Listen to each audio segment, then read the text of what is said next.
This week, we're hitting the books again with Erin Morgenstein's Night Circus. This book got a lot of hype prior to its release last fall.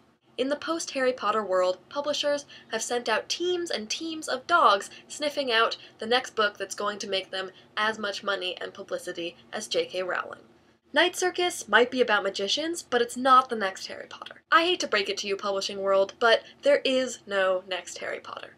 There, I said it. Could another book ever be as popular or make as much money? Sure, but it probably won't be about magic, because someone already did that. So, if not the next Harry Potter, then what? Night Circus is about a circus, yes, but there aren't any clowns. No clowns? No clowns, although it's not a sad circus either, although that could be kind of cool. But Night Circus is going for something a little more classy than balloon animals. There are two people who are especially important to this circus because they can do real magic. With the circus as their playing field, Celia and Marco were chosen to settle an old score. What makes a true magician? Is it nature or nurture?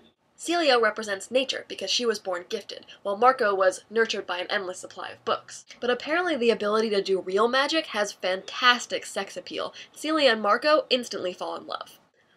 Whoops! Way to blow that one, guys. If you're into the star-crossed lover storyline, well, you can't really get more star-crossed than this, but the love story tends to detract from some of the larger questions of the novel. Not just nature versus nurture, but the value of free will and the responsibilities that come with power.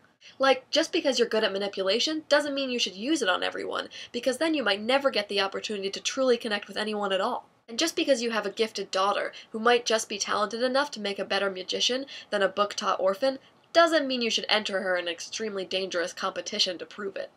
We can also learn something from the prose in this book, written mostly in the third-person omniscient, where the narrator knows what the characters are thinking and feeling. There are some sections, really short ones, that are written in second person.